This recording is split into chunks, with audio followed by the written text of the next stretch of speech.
Assalamu alaikum hurmatly Moskvada mekendештер. Amansыздарбы? Сиздер менен кайрадан эле Москва бар. Бүгүнкү күнгө 14-май, жекшемби, дем алыш туугандар. Дем алыш күнүңүздөр көңүлдүү улансын. Туугандар, Москвада дайым эле өзүңүздөр билгендей, биздин мигрант мекендештерге, айрыкча жаңы келгендерге жол көрсөтүп, колдон келген кеңештерди беребиз. Бүгүнкү кеңешибиз аэропорттон түшкөндөгү катачылыктар, ошолорду кантип текшерсек болот, кантип оңдусок болот деген. Аэропорттогу эң башкы катачылыктарга сиздерди көңүлүңүздөрдү бурабыз. Айрыкча жаңы келгенде кандай каталар кетет. Эң биринчи, аэропорттон түшкөндө туугандар, миграционный карта берилет. Ошол миграционный картаны көбүнчө азыр өтө чоң проблемалардын бири десе болот. Бул негизи эле проблема. Баягы бергенде загранпаспорт эмес, ID карта менен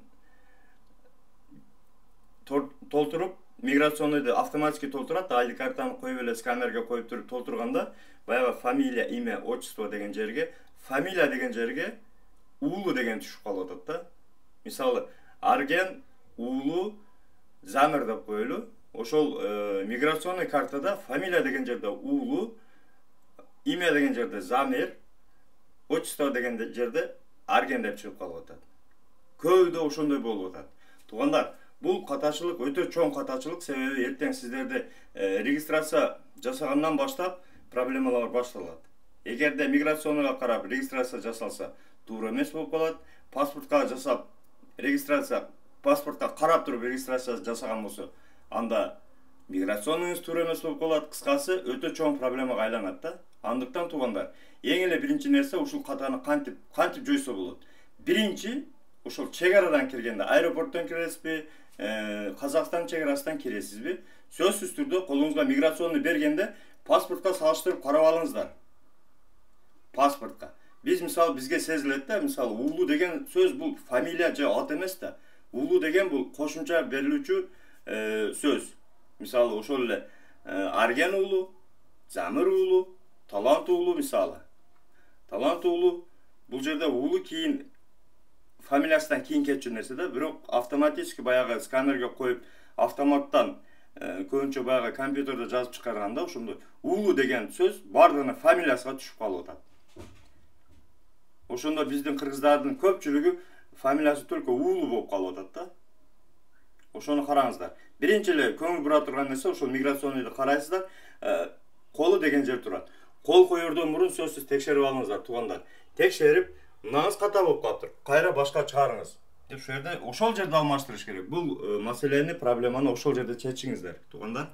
Себеби аэропорттон чыккандан кийин аны же миграционныйды алмаштыра албайсыз, же барып регистрация кылган МФЦды алмаштыра албайсыз. Ошентип полиция туткан сайын баягы эле бул сиздин катаңыз эмес негизи. Бул ошол чыгарган, ошол толтурган адамдын катасы болот, бирок аягында келип сиз штрафты төлөй турган сиз болосуз. Ошондуктан туугандар, айрыкча жаңы келгендерге ушул маалыматты жеткирип коюңуздар. Анткени көпчүлүк билбейт.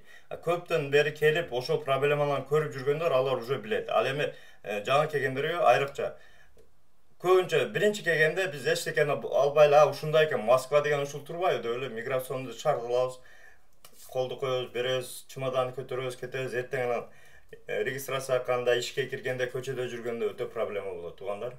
Ошол эң биринчи каталардын бири, ошону жакындарыңыз менен бөлүшүп коюңуздар. Бул айрыкча жаңы келаткан мигранттарга жардам болсун, туугандар. Экинчи проблема, ошол эле жаңы келген мигранттар боюнча келгенден кийин ошол аэропортто турган таксисттерге чыкпаңыздар. Эгерде ал таксисттерге чыксаңыздар, ал сизди мисалы 600, 700, 1000 рубльга жеткире турган жерлерге 2000, 3000, 5000 кылып заряжать этип акчаңызды алышат. Ошону сөзсүз эске алыңыздар, туугандар. Эгерде жаңы эле келсеңиздер, сиздерге лайфхак айтайлы, жаңы келсеңиздер, аэропортто, ар бир аэропортто өзүнүн Wi-Fi бар. Келебиз, сразу эле Wi-Fi'га кошулабыз, подключение кылып туруп эле Wi-Fi'га келип, Яндекс таксини загружать этебиз приложениясыны. Ошол приложенияны загружать этип туруп эле такси чакырсаңыздар, дарекке жеткизип коет. Арзан түшөт, туугандар. Анан болбосо эшикке чыгып туруп, өзүбүздүн кыргыз туугандарга, кыргыз балдарга кайрылып сурансак болот. Кыргыздардан башкалары только октойт да, мында кыргызча айтканда октойт. Ошонун дагы этият болуңуздар туугандар. Андыктан бөтөн жерде аман болуңуздар, өзүңүздөргө сак, документке так болуңуздар. Граница маселеси, трудовой маселеси боюнча Абдыразак таксырга кайрылып бересиздер. Урматтуу Москва шаарындагы мекендештер, эгерде чек арага кирди чыктыга муктаж болсоңуз же документтин мөөнөтү бүтүп жатса, анда биздин кызматтан пайдалансаңыздар болот. Ар күнү өтө ыңгайлуу, заман талабына жооп берген жаңы автоунаалар Москвадан Казакстандын чек арасына каттоодо. Салону жумшак, бардык шарттары бар унаалар менен көп жылдык тажрыйбасы бар кыргыз жигиттери сиздерге өз убагында көңүлдүү барып келүүңүзгө толук шарт түзүп берип, паспорттарды кара тизмеден акысыз текшерип кызмат көрсөтүп алып барып келет. Жолдо ар кандай жагдайларда жардам берет. Андыктан 24 саат бою WhatsApp'тан же телефон номер аркылуу кайрылсаңыздар болот. Байланыш номеру +7